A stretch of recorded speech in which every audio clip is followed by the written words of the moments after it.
Ek het laas week begin praat oor jou laste en wie se las jy dra.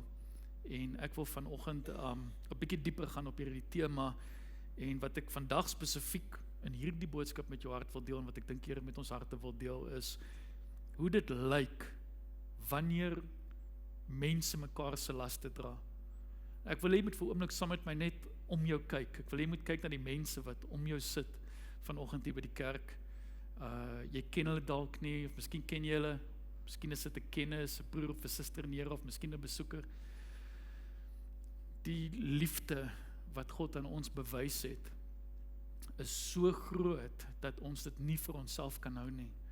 Maar dis 'n liefde wat ons met mekaar moet deel. En die Here wil hê, jy moet besef hoe belangrik jy in sy hande is, in die lewens van die mense wat om jou sit vanoggend. Ons het 'n diep belang binne in elkeen van mekaar. En daardie liefde wat hy met ons gedeel het, is met ons gedeel, sodat ons mekaar kan lief hê, dat ons dit kan uitdeel, en aan mekaar kan wys, hoe lyk dit? Dink net aan die verantwoordelikheidsin wat hiermee kom. Hoe lyk dit, wanneer ons in die liggaam mekaar lief het? En een van daardie maniere wat ons mekaar lief het, is om mekaar se laste te dra. En so ons gaan vanoggend kyk in die skrif, hoe lyk dit, wanneer iemand anders se las dra? En dan gaan ons in die tweede deel van die boodskap vanoggend praat oor hoe om jou las neer te lê. En ons het laasweek oor gebid ook. Ons het met die nagmaal het ons mense genooi om laste neer te lê, wanneer ons daai embleme gebruik, in die vertroue dat die Here laste sal optel, en ek weet hy het. En vanoggend wat ons gaan doen is, ek gaan vir jou wys, prakties wys in ons diens, hoe dit lyk om dan mekaar se laste te dra wanneer ons dit kom neerlê. En ek wil jou bemoedig vanoggend om dit wat ons saam gaan ervaar en saam gaan aan deelneem, sal sien as normale kerk. Dit is normaal. Dit is normaal wat ons vanoggend gaan doen. Dit is kerk, eerste eeu, hoe Jesus dit bedink het, wat Jesus in gedagte gehad het. En die feit is dat baie mense vandag, ek het dit laasweek gesê en ek wil vanoggend weer daarmee begin, baie mense is moeg, en baie mense het soveel swaar wat hulle dra, en miskien is jy een van daardie mense vanoggend wat net soveel dinge het, wat so swaar op jou weeg. En weet jy hoekom dit so swaar voel, is nie omdat wanneer jy so moeg voel, omdat jy gehoorsaam was nie, maar eerder omdat ek en jy geneig is, om oor ons lewenspad, alles wat swaar lyk, te wil optel. Dink net hieraan vir 'n oomblik, dink net aan die moeilikste laste wat jy al gedra het in jou lewe. Ons het 'n geneigtheid om alles wat swaar lyk te wil optel. En ek wil vir jou sê dat die Here nooit en nêrens vir ons nooi om laste op onsself te neem nie. Kan julle onthou wat ek laasweek gesê het? Wat het Jesus ons genooi om op onsself te neem? Die kruis. En as jy die boodskap gemis het, wil ek jou bemoedig om dit te gaan kyk, want ek het vir jou die verskil uitgewys oor tussen laste en die kruis, en ek het ook laasweek het ons gepraat oor hoe laste lyk. Wat is laste? Ons kry verskillende tipes laste, en jy kan gaan luister daarna, ek wil dit nie weer herhaal vanoggend nie, maar die ding wat ons raak gesien het, is die feit dat as die lewe en as die vyand jou kan oorlaai met laste, hy jou kan weerhou daarvan om jou kruis op te tel. Want as daar te veel laste op jou weeg, is daar nie meer plek vir die kruis nie. En so Jesus het ons genooi, nie om laste op te tel nie, maar om laste neer te lê. En miskien het jy na laas week, het jy weer begin laste optel. Dit is so maklik om 'n las op te tel. Dit vat 'n hele herkondisionering van my denke om nie laste op te tel wat myne is om te dra nie. Maar die ding wat die woord wel vir ons sê om met laste te doen, wanneer ons laste neergelê het, is om mekaar te help om ons laste te dra. So ek en jy is verantwoordelik vir mekaar, in dat die Here wil hê ons mekaar moet help om ons laste te dra. Ons gaan vanoggend kyk hoe lyk dit wanneer ons dit doen. Maar iemand het in die week 'n goeie vraag gehad. Iemand het my 'n vraag gedeel en hulle het vir my gevra, is siekte 'n las of deel van my kruis? Is siekte 'n las of is siekte 'n deel van my kruis? En ek wil hierdie uitsondering maak en hierdie stelling maak dat ons siekte ook reg verstaan hierin, en miskien moet jy weer hierna gaan luister na die tyd, maar ek wil hê dit moet insink en jy moet luister wat ek vanoggend te sê het oor siekte. Siekte kan beide 'n las en deel van jou kruis wees. Siekte kan 'n las wees, maar ook deel van jou kruis, maar ons moet weet wanneer dit deel van ons kruis is. Dit is slegs deel van ons kruis wanneer siekte ontstaan het weens ons gehoorsaamheid aan Christus. Dan word dit deel van my kruis. Maar wanneer ek siek bly, al bid ek en ek bly siek, dan kan my storie, my siekte, deel word van my kruis, omdat dit my neem na 'n lewe waar ek oorgegee word aan God, en in afhanklikheid en getuienis laat God dit vir 'n oomblik toe in my lewe vir die doel van verlossing. Onthou julle die stelling in die Nuwe Testament dat daar siekte is wat nie lei tot die dood nie.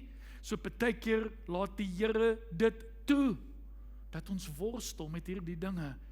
Nie dat dit van hom kom nie, maar hy laat dit toe omdat dit deel is van sy groter verlossingsstorie in ons lewens.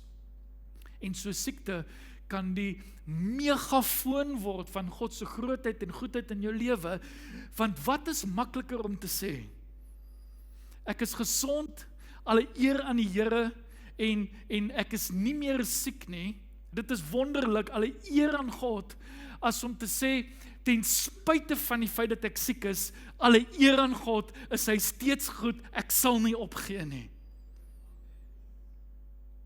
Genesing is wonderlik. Ons vertrou God vir genesing, en jy vertrou God vir genesing in jou lewe, en van siekte, en van emosionele komplikasies, en fisiese komplikasies, en geesteskomplikasies. Ons sien dat soveel mense vandag gebroken is, en die Here wil genees. Onthou julle laas week, onthou julle toe die man vir Jesus sê, as u wil, toe sê Jesus, ek wil, maar in die oorspronklike taal, toe hy hom genees, toe sê, dan sê dit in die Grieks, ek wil altyd. Jesus wil altyd genees. Daar's nie een keer wat hy nie wil genees nie, maar die feit is, die werklikheid is, nie almal word in hierdie lewe volkome genees nie, want daar is 'n storie, jou lewe is deel van 'n storie, van 'n tapestrie waarop God sy storie verf, wat soveel groter is, as wat ek en jy kan sien en dink, maar hoe wonderlik, wanneer iemand ly, en ons praat van die doktrine van lyding, om goed te ly, wanneer jy ly. Hoe wonderlik wanneer iemand ly, en kan sê, Jesus is steeds genoeg vir my. Jesus is steeds goed. Jesus is steeds wonderlik. My siekte ontneem niks van wie hy is, en sy karakter in my lewe nie. Amen. Dit bemoedig my. Ek kan nie wag vir meer getuienisse van genesing in die kerk nie. Maar kom ek sê vir jou wat bou my, wat stig my as 'n gelowige, is wanneer ek sien iemand ly, en hulle sê, ek gaan steeds Jesus volg. Ek gaan nie opgee nie. Hy is besig met my lewensstorie. En ek vertrou hom vir genesing. Ek weet nie wanneer dit gaan kom nie, maar ek gaan nie opgee nie. Hy bly goed. Hy bly altyd goed. En so, partykeer laat God dit toe in ons lewens, as deel van sy verlossingsdoel, en dan kan siekte deel van ons kruis word, maar vir party mense is siekte 'n las. Vir party mense dra hulle swaar aan die gewig van siekte, So ek gaan vanoggend met jou vinnig gesels oor 4 gedeeltes in die woord van hoe dit lyk om iemand, en siekte is deel hiervan, van hoe dit lyk om iemand se laste te help dra, wanneer hulle laste het. En ek hoop dis 'n bemoediging vir ons van hoe dit gaan lyk vir ons as gemeente, wanneer ons hoor, een is siek, of een worstel, of een het nood, en dat ons nie onsself verwyder van daai persoon, en hulle sien as daar, en ek as hier nie, maar kom ons kyk wat sê die skrif, doen ons uit liefde, wanneer ons mekaar se laste help dra. Ek gaan vir jou 4 Bybelse voorbeelde gee vanoggend. Die eerste een is in Eksodus 17, ons sit dit vir jou op skerm ook, Eksodus 17 vers 11 en 12, die woord sê, telkens, daar was 'n oorlog in bewind, en die woord sê, telkens as Moses sy hand ophou, was Israel die sterkste, maar as hy sy hand laat sak het, was Amalek die sterkste. Terwyl Moses sy arms op was, het Israel die oorlog gewen. Terwyl hy moeg geword het en sy arms het begin sak, het Amalek die oorlog gewen. Maar die hande van Moses het swaar geword. Wie kan vereenselwig hiermee en sê, ek weet hoe dit voel wanneer my hande swaar voel? Weet jy hoe dit voel wanneer dit swaar voel? Daarom het hulle 'n klip geneem. Hulle het dit onder hom neergelê, dat hy daarop kon sit, en Aaron en Hur het sy hande, wat het hulle met sy hande gedoen? Wat sê die woord? Ondersteun. Die een diskant en die ander kant, en so het sy hande dan vasgebly tot son onder, en hulle het Amalek oorwin. Jou broer en suster se oorwinning kom wanneer jy hulle ondersteun. Dis hoe ons mekaar se laste help dra. Ons moet in mekaar se lewens betrokke wees en mekaar ondersteun, vir mekaar omgee, en vir mekaar met liefde oorspoel, en belangstelling wys, en met opregtheid vir mekaar wys, ek gee om oor jou welstand, ek gee om oor jou gemoed, ek gee om oor dit wat jy deurgaan, en ek wil nie jy moet dit alleen deurgaan nie, ek gaan jou hande optel, ek gaan jou hande ophou, ek gaan jou ondersteun. In Rut 1 vers 16 sien ons, Rut sê van Naomi, moenie by my aandring dat ek u moet verlaat om agter u om te draai nie. Onthou, hulle was besig om deur trauma te gaan. Naomi se seuns is oorlede. Hulle was besig om deur hartseer en deur droefheid te gaan. En Rut het gesê, waar u gaan sal ek gaan, en waar u vertoef sal ek vertoef. U volk is my volk en u God is my God. Hoe lyk dit wanneer ons mekaar se laste dra? Ons gaan saam met mekaar deur dit wat ons ervaar. Die Nuwe Testament beskryf dit so, wanneer een deel van die liggaam ly, wie kan vir my die sin klaarmaak, dan ly ons almal. Jou hartseer word my hartseer. Jou droefheid word my droefheid. Ons het al hieroor gepraat. Dis die verskil tussen simpatie en empatie. Simpatie sê, ek sien waardeur jy gaan en ek voel jammer vir jou, maar ek is so bly dat ek nie daardeur hoef te gaan nie. Maar Jesus het nie met ons simpatie soveel as empatie nie. Empatie sê, wanneer jy deur iets gaan, dan kry ek jou nie net jammer nie, ek wil dit saam met jou dra. Ek wil saam met jou hier deurgaan. Waar jy gaan, wat jy deurgaan, gaan ek deurgaan. As jy hartseer voel, dan gaan ek saam met jou hartseer voel, want ek voel die pyn in jou hart, wat jy ervaar wanneer jy hartseer ervaar. Wanneer jy bly word, gaan ek saam met jou bly wees. Dis 'n wonderlike kwaliteit. Ek wil net sê, is op die kantlyn, soos ons baie keer sê, dis term vir my 'n wonderlike eienskap van gelowiges, is wanneer ons bly kan wees vir ander se sukses. Die resep teen jaloesie, luister, is om bly te word vir ander se sukses. Want wanneer een deel van die liggaam suksesvol is, dan deel ons daai sukses. Hoekom? Want ons is een liggaam. So jou sukses is my sukses. Is dit nie wonderlik nie? Jou sukses is my sukses, want dis die liggaam wat beïnvloed word daardeur, maar jou hartseer is my hartseer. Ons sien 'n goeie voorbeeld hiervan in Job, hoofstuk 2 in ons volgende vers 11 en 13 tot 13. Ek weet nie wie van julle al die hele storie van Job gelees het nie, maar ons moet eerlik wees op 'n punt, met Job se 3 vriende wat hy gehad het, deur die woestyntydperk van sy lewe, het hulle regtig vir Job nie goeie raad gegee nie. Hulle kon hom baie beter raad gegee het. Hulle het hom nie goeie raad gegee nie. Maar daar was 'n oomblik voordat hulle begin nonsens praat het, wat hulle eintlik omgegee het soos hulle moes. Luister wat sê die woord. Toe die 3 vriende van Job hoor van al hierdie onheil wat hom getref het, het hulle gekom. Elkeen uit sy woonplek, Elifas die Temaniet, Bildad die Sihit en sover die Namatiet, en hulle het volgens afspraak byeengekom om hul deelneming te betuig en om hom te troos. En toe hulle op 'n afstand al oë opslaan en hom nie herken nie, het hulle hul stem verhef. En wat het hulle gedoen? Hulle het begin ween, hulle het begin huil.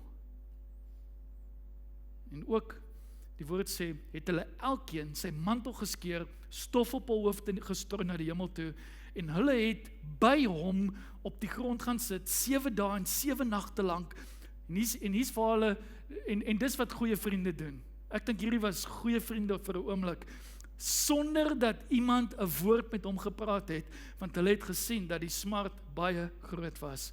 So nommer 1, hulle het hom getroos, en wanneer ons hoor, ons hoor iemand is siek, ons hoor iemand worstel met iets in die gemeente, ons het die mandaat, die Here het vir elke een van ons die mandaat gegee om te sê, ek gaan daai persoon vertroos. Ek gaan uitreik na hulle toe en vir hulle sê, ek dink aan jou, ek bid vir jou, ek is jammer vir wat jy deurgaan, ek voel dit met jou, ek is so jammer vir wat jy op hierdie oomblik in jou lewe moet ervaar. Ons troos mekaar, ons ween, jy kan ween saam met ander. Jy kan huil saam met ander. Die woord sê, hulle het by hom op die grond gaan sit. Ons kan naby aan mekaar kom wanneer ons ly. Dis 'n wonderlike manier om mekaar se laste te dra. En dan dink ek, hierdie is so kern, want ons het al gesien in die bediening ook, en ons het al self gedoen. Jy weet, partykeer, wanneer iemand deur lyding gaan, partykeer het hulle net 'n versie nodig, maar ander keer het hulle net 'n oor nodig. Ander keer het hulle net nodig dat iemand luister. Ander keer het hulle net nodig dat iemand net hoor en sien waardeur hulle het nie al die raad, hulle het nie al die antwoorde nodig nie. Hulle het nie al die skrifgedeeltes, daai goed is wonderlik, maar partykeer vir genesing het ons net teenwoordigheid nodig. Net mekaar se teenwoordigheid. Ek is eerlik wanneer ek sê, ek het al by baie mense gesit in tye van lyding, wat ek nie woorde gehad het nie. Ek het nie geweet wat om te sê nie. Dis okay as jy nie weet wat om te sê nie. Stil bly is deel van daai sensitiwiteit, om net te sit en te wees, om net daar te wees met iemand.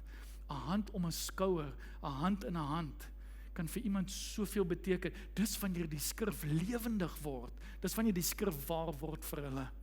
Dis wanneer liefde ervaar word.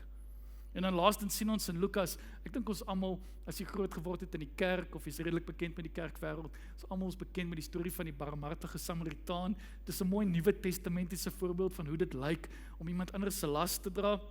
'n Sekere Samaritaan, sê die woord, ons sit dit vir jou op skerm, wat op reis was, het op hom afgekom, en toe hy hom sien, het hy innig jammer gevoel. Hy het na hom gegaan, sy wonde verbind, die olie en wyn daarop gegooi, en hy het hom toe op sy eie pakdier gehelp en hom na 'n herberg geneem en vir hom gesorg.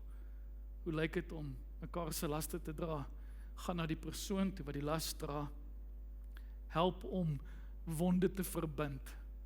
Jy weet, 'n sagte woord, 'n gebed, verbind die wonde van ons harte. Hy het vir hom gesorg, om vir mekaar te sorg. Wat kan ek vir jou doen? Om nie aan te neem nie. Jesus was so sensitief tot mense se harte. Dit is vir my eintlik wonderlik dat hy by 'n blinde man kom En ek dink vir myself, ek weet Jesus gaan die blinde man gesond maak, dis vanselfsprekend, dat wat hy wil hê, is sodat hy kan sien, en Jesus is so sag, en hy is so sensitief, en hy gaan na hierdie blinde man toe, en hy vra vir hom, wat kan ek vir jou doen? Is dit nie amazing nie? Ek weet, hy het sy sig nodig, maar miskien het hy 'n groter behoefte as dit. Dit is hoe sensitief ons Jesus is. Dit is vir my so mooi, want wanneer ons by mekaar sit en ons het diep behoeftes, moet ons nie net aanneem, dis wat ek moet doen en dan is die probleem opgelos nie, dis hoe ek kan help en dan is die probleem opgelos nie, nee, dis goed om te vra, wat kan ek vir jou beteken vandag? Wat kan ek vir jou doen? En miskien het jy net iemand nodig om net by jou te sit, en ander keer het jy 'n vers nodig, en ander keer het jy net gebed nodig, of 'n bemoedigende woord, maar partykeer het jy net nodig dat iemand by jou is. En so hierdie is vir ons kernvoorbeelde van hoe dit lyk om mekaar se laste te help dra. En elke een van ons hier is geroep om mekaar. Dink net hieraan vir 'n oomblik. Ons gaan nou praat oor hoe om laste neer te lê. En ek gaan nie lank hieroor praat vanoggend nie, want ek wil hê ons moet dit saam doen, maar dink net hieraan vir 'n oomblik. Dink net as een van ons sou ly. Dink net as een van ons sou ly. Kom ek dink vanoggend, ons het 'n klomp mense wat nie wel is nie. Kom ek dink vanoggend aan oom Benny in ons gemeente. Oom Benny wat besig is om met sy gesondheid te worstel en daarin te ly. Dink net wat dit vir hom sal beteken as elke een van ons weggaan vanoggend, elke een van ons wat hier is, weggaan en vra, Here, hoe kan ek hom help sy las dra? Want die Here gaan vir een, hy gaan nie vir 100 van ons laat instap by oom Benny en hom toeval nie.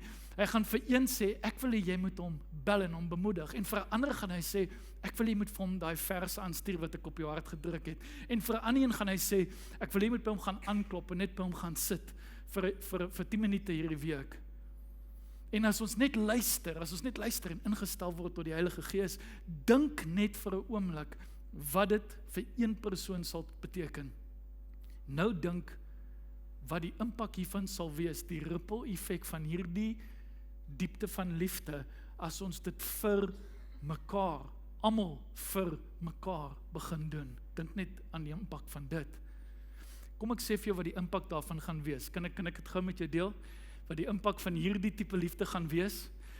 Die impak van hierdie liefde gaan beteken dat ons kerk te klein gaan wees om die mense te behou wat hierna toe kom. Dis wat die impak daarvan gaan wees. Hierdie plek gaan te klein wees. Want waar daar soveel liefde is, gaan niemand wil wegbly nie. Almal gaan kom en sê, hierdie mense dra my. As dit nie vir die kerk was nie. En ek word gereeld as 'n geestelike leier, ek het weer die week dat ek van ons hoofkantoor so skrywe ontvang, so bemoedigende ding, en die vraag het weer opgekom, as die kerk vandag ons deure moes sluit, as Appington Lighuis 'n besluit sou neem, die kerkraad kom saam en sê, ons sluit hierdie gemeente in Appington, en ons maak die deure toe en ons sluit die deur en ons gaan almal weg. Hier is die vraag, sal Appington, sal die gemeenskap dit agterkom? Daar is kerke wat hulle deure sal sluit en die gemeenskap sal 6 maande later eers uitvind, het daai kerk gesluit.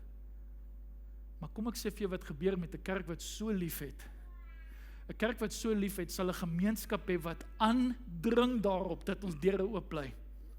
En mense gaan wil inkom om hierdie tipe liefde te ervaar.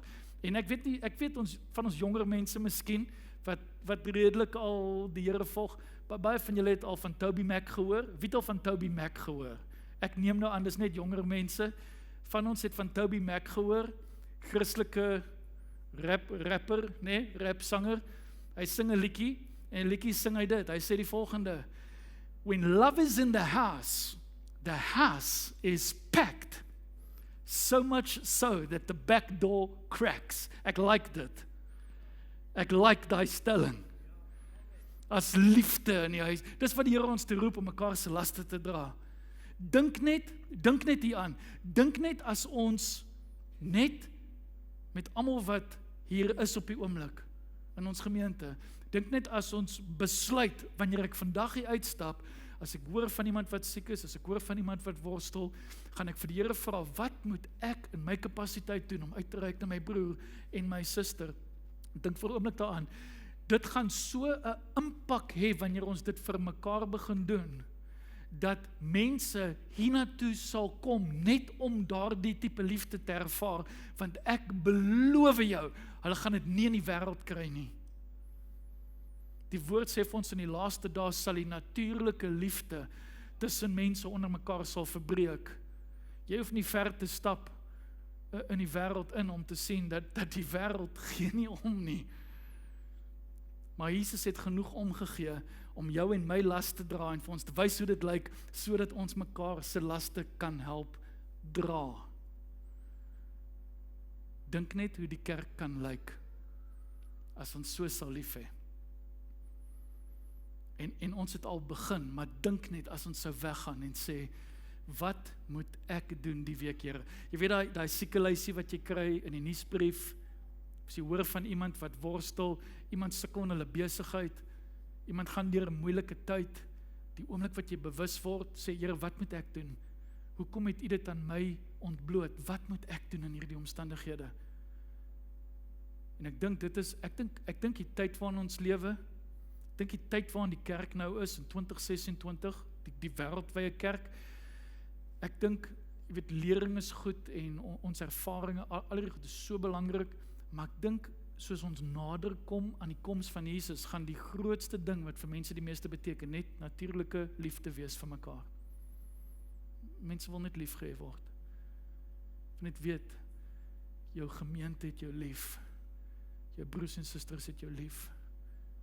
Maar ek wil vanoggend, ek wil probeer om dit baie kort te hou, terwyl ek hier staan, oorweeg ek hoe om dit kort te hou, maar ek gaan dit probeer kort hou, en ek gaan die Here vra my net te help hiermee. Ek wil vir jou bid, ek wil vir jou wys vanoggend hoe lyk dit, hoe lê ons laste neer, en ek weet, Marie, ek hoop nie die stoom kom uit die keyboard uit daarbo nie, maar ons gaan baie vinnig hierdeur moet gaan. Nommer 1, ek gaan dit by jou los, ek kan die week weer gaan kyk op YouVersion, gaan luister op Facebook, op YouTube, gaan luister na al die goed. Nommer 1, ons lê ons laste neer, eerstens deur dit op die Here te werp. Punt 1, want hy sê vir ons, werp jou las op die Here, hy sal jou onderhou. En hoe lyk dit prakties? Dit beteken om in gebed, ons gaan dit vanoggend doen, ons gaan in gebed, gaan ons laste noem aan die Here, en ons gaan weier om dit weer op te tel, en ons gaan kies om hom te vertrou, om vertroue bo beheer te kies, want as jy enige iets soos ek is, dan hou jy daarvan om laste weer op te tel, sodat jy in beheer kan voel van jou omstandighede, maar die Here sê, luister, wanneer jy vir my 'n las gegee het, wil ek hê jy moet dit by my los, en my glo, en my vertrou, ek het beheer, moenie bekommerd wees nie, ek het beheer oor hierdie ding in jou lewe. Tweedens, ons lê ons laste neer deur na Jesus toe te kom en nie dit te probeer alleen hanteer nie. Jesus sê vir ons, kom na my toe, almal wat vermoeid en belas is, ek sal julle rus gee. Neem my juk op julle, leer van my, ek is sagmoedig en nederig van hart, en julle sal rus vind vir julle siele, want my juk is sag, my las is lig. En kom na my toe beteken nie werk dit self uit nie, kom na my toe beteken nie wees sterker nie, dit beteken nie dra jou las beter nie, hy sê kom, lê dit neer, en ek wil nie moet hier neerskryf, want terwyl ek besig is om te bid en hierdie ding uit te werk hierdie week, wat God vir ons wil sê, kom die volgende na my toe, hierdie is so openbaring van hierdie waarheid oor laste, ruil jou druk vir sy juk. Ruil jou druk vir sy juk, want hy sê, my juk is sag en my las is lig. Derdens, lê ons laste neer deur gebed en oorgawe. Met oorgawe bedoel ek 'n oorgegeede lewe. Nie een wat ek deeltyd self probeer beheer nie, 'n oorgegeede lewe. Filippense 4 sê, wees oor niks besorg nie, maar laat julle begeertes in alles, en laste ook, met gebed en smeking, met danksegging bekend word by God, en die vrede van God, wat alle verstand te bowe gaan, sal julle harte en julle sinne bewaar in Christus Jesus. Het jy geweet, vrede is nie die afwesigheid van probleme nie. Vrede is nie die afwesigheid van probleme nie. Vrede is die bewyse van oorgegeede probleme. Vrede is die bewyse van oorgegeede laste wat ons neergelê het. Wanneer dit neergelê word, kom vrede. Nommer 4, ons lê ons laste neer deur onsself te verootmoedig. Met ander woorde, om na nederigheid te streef in ons lewe. 1 Petrus sê dit so, verneder julle dan onder die kragtige hand van God, sodat hy julle kan verhoog op die regte tyd. En dan sê hy, werp al julle bekommernis op hom, want hy sorg vir. So wat kom eerste, die werping of die vernedering? Die vernedering. Ek gaan eerst met nederigheid na God toe. En dan kan ek my laste neerwerp. Jy sien, wat ons baie keer doen is, ons dink dinge soos, ek kan hierdie ding self hanteer. Dit is nie so groot las nie. Ek kan dit self hanteer. Jy was nooit bedoel om die las op te tel nie. Jy is nie bedoel om dit self te hanteer nie.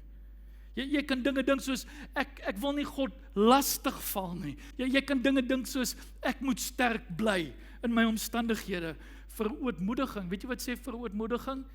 Verootmoediging sê, my laste is te swaar vir my, ek is eerlik, my laste is te swaar vir my, maar dit is nie te swaar vir God om te dra nie.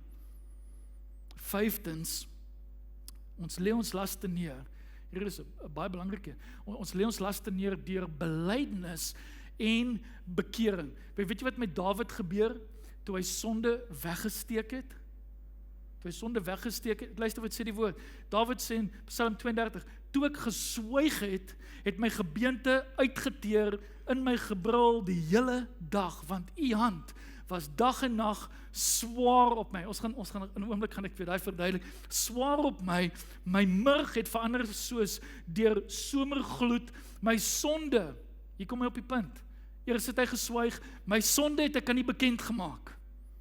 Ek het uitgekom rondom my sonde, ek was eerlik, ek het eers stil gebly oor, maar toe word ek eerlik hieroor, ek het dit bekend gemaak, my ongeregtigheid het ek nie bedek nie, ek het gesê, ek wil aan die Here my oortredinge bely, en u het die ongeregtigheid van my sonde vergewe. Sommige laste wat ons dra, het ontstaan as gevolg van sonde, en dit neem ons vryheid van ons weg, maar vryheid kom terug wanneer sonde bely word. Die Here lê nooit laste op ons nie, maar weet jy hoekom sê Dawid, het God se hand swaar op hom gerus. Die Here lê nooit laste op ons nie, maar met sonde laat God ons toe om die druk van belydenis en bekering te ervaar, sodat ons genees en vergewe kan word. Is nie wonderlik nie? Jy weet, hy swaar wat op jou druk van, jy moet vry wees, jy kan nie langer so aangaan, jy kan nie vashou aan hierdie dinge nie. God wil jou vry, daai druk wat jy ervaar is 'n toelaatbare druk wat God toepas op jou hart, om jou vry te maak, sodat jy genees en vergewe kan word. En dan laastens, voordat ons bid, lê ons laste neer. Wow, hier's waar ons begin het, hier's waar ons gaan afsluit, ons lê ons laste neer, en ek dink vir ons, hierdie punt is so moeilik partykeer, jy weet, ons kan nie oor bid, ons het dit al reg gekry om te bid oor ons laste, maar ons kan partykeer net nie hierdie lyn oorsteek nie, en die lyn is, ons lê ons laste neer, deur dit met ander in die liggaam te deel,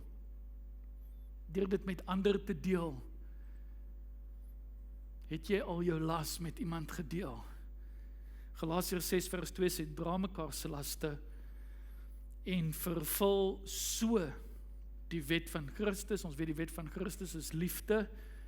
Ons weet wat is die grootste gebod? Jy moet deur jou God lief hê met jou hele hart, jou hele siel, met al jou verstand. En dan wie moet jy lief hê soos jouself? Jou naaste. En jy kan nie kies wie jou naaste gaan wees nie. Jou naaste is elke persoon wat oor jou pad gaan kom deur jou lewe. Omdat elke persoon wat oor jou pad gaan kom, iemand is vir wie Jesus gesterf het. Jou naaste soos jouself, maar ek wil 'n punt hiervan maak, ons gaan afsluit met die gedagte, en dan gaan ek vir ons bid. Die punt hiervan is, jy moet op 'n plek kom, en dis die moeilike gedeelte, want soveel van ons het al teleurstelling ervaar, en hartseer, en pyn, en verhoudinge. Jy moet mense toelaat om jou te help jou las te dra. Jy moet mense toelaat. Ek kan aan baie tye in my eie lewe dink wat ek nie mense toegelaat het om my te help om my las te dra nie. Jy gaan swaar dra. Jy gaan lank dra. Die Here wil hê jy moet mense identifiseer in jou lewe. Ek kan my las deel met die persoon. Ek kan hulle vertrou hiermee. Ek wil iets uitblus wat die vyand doen in ons gedagtes. Hy sê baie keer vir ons, jy kan niemand vertrou nie. Ek wil iets heeltemal uitblus vanoggend, want die waarheid maak ons vry, en die waarheid is hoe ons die vyand weerstaan. Dit is nie 'n power struggle nie. Vyand is reeds oorwin. Ons is nie in 'n power struggle met die duiwel nie. Ons is in 'n waarheidsstryd. So die waarheid is wat mense vry maak. Hier is die waarheid. Op enige gegeewe tyd in jou lewe het die Here reeds mense om jou gesit wie jy kan vertrou. Op enige gegeewe tyd. Dis jou verantwoordelikheid om hulle uit te soek en vir die Here te vra, wie kan ek vertrou? Maar dit is belangrik om iemand te vind wie jy kan vertrou, met wie jy jou las kan deel. En dan kan ons mekaar help om ons laste te dra. So vanoggend gaan ons dit doen. Ek gaan vertrou Andy vir hom by my aan te sluit hierbo, en net vir ons saggies op die keyboard te speel. En dan wil ek vanoggend, terwyl ons dit doen, wil ek hierdie vir jou prakties illustreer, en miskien is dit die begin van hoe ons baie keer gaan nog funksioneer in die diens, maar wat ek vanoggend wil doen is, ek wil hê jy moet eerlik wees, en as jy vanoggend ingekom het, en jy het 'n swaar las, dit kan enige iets wees in jou lewe, enige iets wat swaar weeg, word 'n las. Laste is swaar. Hoe weet ek dis 'n las? Dis swaar. Die kruis is nie swaar nie. Laste is swaar. As jy ingekom het vanoggend en jy het 'n las, dit maak nie saak of dit 'n las is in 'n verhouding nie, of dit 'n las is by die werk wat jy dra nie, of dit 'n persoonlike las is wat jy dra nie.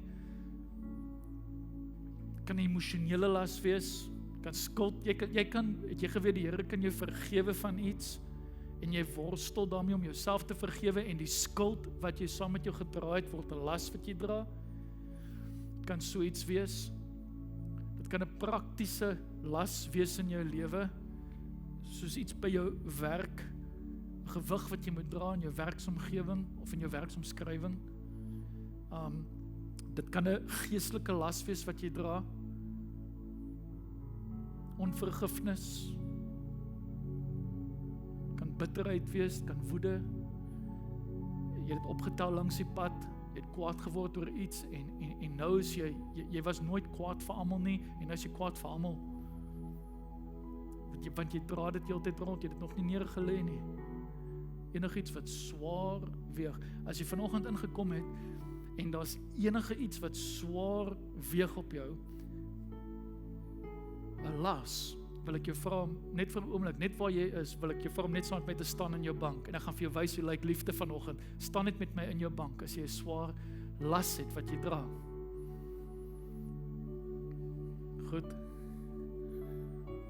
Ek gaan jou nog een geleentheid gee, ons gaan bid, dan gaan ons afsluit, maar as jy 'n swaar las het wat jy dra, moenie laat die oomblik verby jou gaan nie, want die Here wil hê, jy moet ligter uitstap, as wat jy ingestap het vanoggend. Jy moet ligter uitstap. En waar ek so bly is vanoggend, ek is so bly nie almal staan nie. Ek het die Here gevra hoe hierdie ding gaan uitwerk. En ek is so bly, want dis net 'n bevestiging, nie almal staan nie, want die Here wil hê ons moet sien hoe lyk dit, wanneer ons mekaar se laste dra. So nou wil ek hê, jy moet saam met my vanoggend, almal van ons wat sit, ek wil hê, moet saam met my, net vir 'n oomblik, jy weet, in Engels sou ek nou gesê, just indulge me for a moment, net vir 'n oomblik, wil ek hê, jy moet net toegee en my help hiermee, want ek kan nie dit alleen doen nie, ek het die liggaam nodig om dit saam met my te doen. So hier's wat ons gaan doen, vir almal wat sit, wil ek hê, jy moet om jou kyk, na die mense, wat die naaste aan jou is wat staan, en ek wil hê, jy moet by die mense gaan staan vanoggend. Kom ons doen dit, kom ons staan op, ek wil nie, ons moet net, ek wil hê, ons moet almal saam hierdie oefening waarneem. Ek wil hê, jy moet na iemand toe gaan, kyk net wie om jou staan vanoggend, en gaan staan by hulle,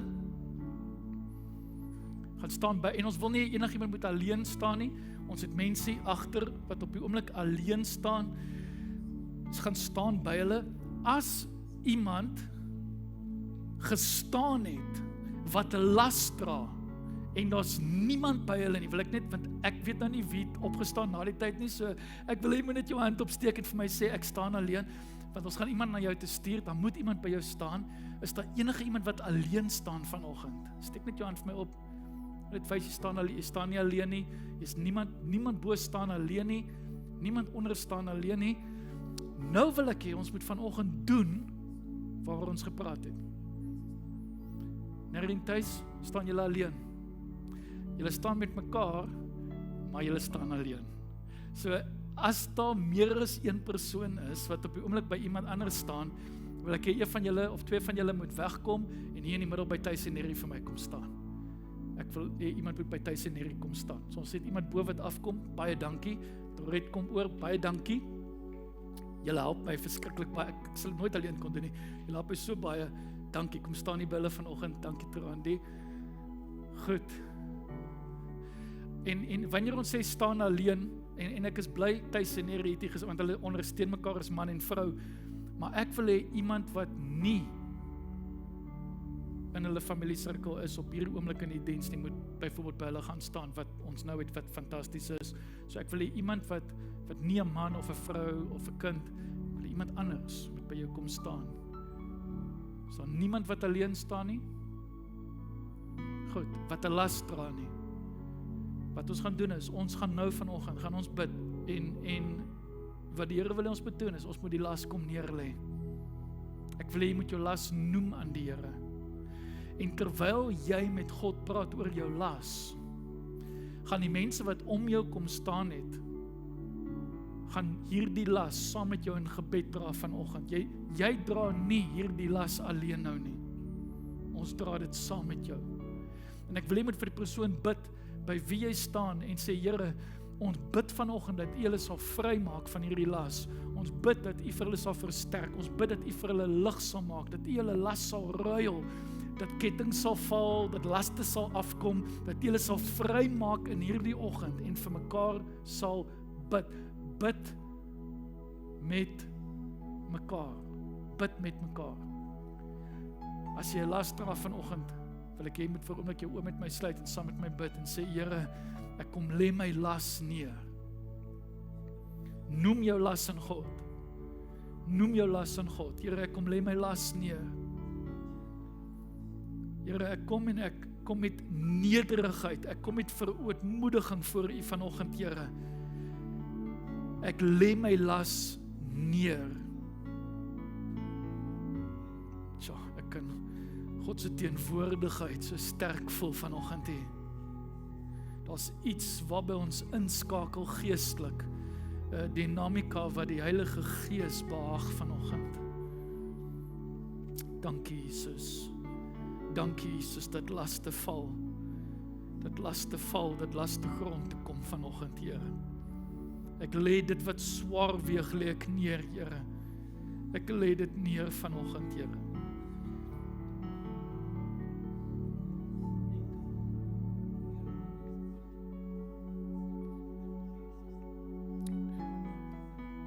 as jy jou las vanoggend by God neergelê het, wil ek hê jy moet die volgende besluit neem. Dis 'n keuse wat jy gaan moet maak, dis nie 'n gevoel wat jy gaan kry nie. Ons word nie gelei deur gevoelens nie. Ons word gelei deur God se Gees. Nou wil ek jy moet die volgende besluit maak. Dis dalk die moeilikste besluit wat jy vandag gaan moet neem. Maar ek wil hê jy moet net vir vandag die besluit neem, want ek weet nie wat jy en ek môre gaan moet deurgaan nie, maar net vir hierdie oomblik en vir vandag wil ek jy moet 'n besluit neem. Ek gaan nie hierdie las optel vandag nie. Ek los hom by Jesus. Ek los my las by U, Here. En ek wil jy moet nou die keuse maak en vir die Here sê, Here, ek kies om U te vertrou vandag. Die las is so swaar gewees, maar ek kies om U te glo, ek kies om U te vertrou, want U skouers is baie breër as my skouers, Here. U kan hierdie las dra, U is die lasdraer wat sê, kom na my toe, almal wat vermoeid en belas is, en ek sal vir julle rus gee. Kies nou om te vertrou. En nou, en ek dink party van julle gaan na die tyd vir my dit kom sê, want ek ervaar dit geestelik vanoggend. Ek dink van julle wat hier staan, ervaar fisies asof jy in hierdie oomblik ligter word. Is daar enigiemand hier wat dit ervaar? Steek jou hand op as jy dit ervaar. Kyk hierso. Mense wat fisies, jy voel amper asof jy ligter, asof iets gelig het. Dis omdat iets gelig het. Iets het gelig. Maar nou, dat dit gelig is, kom Jesus en hy sê, ek wil jou ruil vanoggend. Ek wil 'n ruil transaksie met jou aangaan. Jy het vir my jou las kom gee. Ek gaan jou met my las en met my juk nou beklee. My juk is sag. My las is lig. My kruis. Wat ek nou wil hê jy moet doen is vir die Here sê, Here, ek ontvang die kruis wat U vir my gegee het. Die pad na gehoorsaamheid, my getuienis, my lewe, my roeping, my bediening, dit wat U my toegenooi het in hierdie lewe. Ek neem my kruis vanoggend op, Here. Ek maak plek. Ek het my laste neergelê om plek te maak vir my kruis. Laste sal nie meer 'n houvas oor my hê nie. Dankie vir die kruis, Here. Dankie vir die kruis.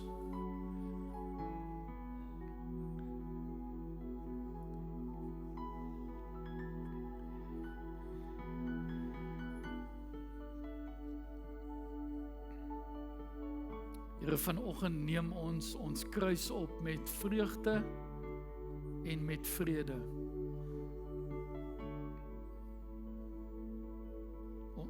Baie belangrik vanoggend, wanneer jy wegstap, onthou net, die omstandighede waaruit jy daai las opgetel het, die omstandighede lyk dalk nog dieselfde. Dalk woed die storm nog. Maar in die storm het Jesus geslaap, want vrede is nie in ons omstandighede nie, dis aan die binnekant van ons. Hy sê vir jou vanoggend, sy belofte vir jou en my vrede gee ek julle. En vanoggend wanneer ons hier gaan wegstap, loop ons nie net terug omdat alles ligter is nie.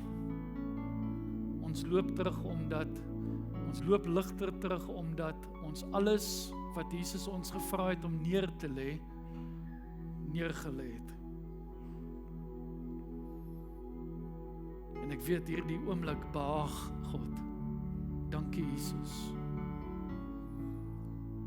Ek wil vir ons bid vanoggend, Here, en vir dankie sê vir hierdie diep en werklike werk wat U in harte kom doen. En ek wil bid en vra Heilige Gees dat U ons sal help om nie weer laste op te tel nie. Maar die oomblik wat ons wil vat aan 'n las, gaan dit wees om dit neer te lê, gaan dit wees om dit aan U oor te gee. Die oorgegeede lewe. Ons gee oor aan U. Ons gee U alle beheer. Neem beheer, Here, oor ons lewens. Neem beheer, Here, oor ons omstandighede. Neem beheer oor wat ons voel en wat ons ervaar en wat ons dra. Neem beheer. Here, neem beheer.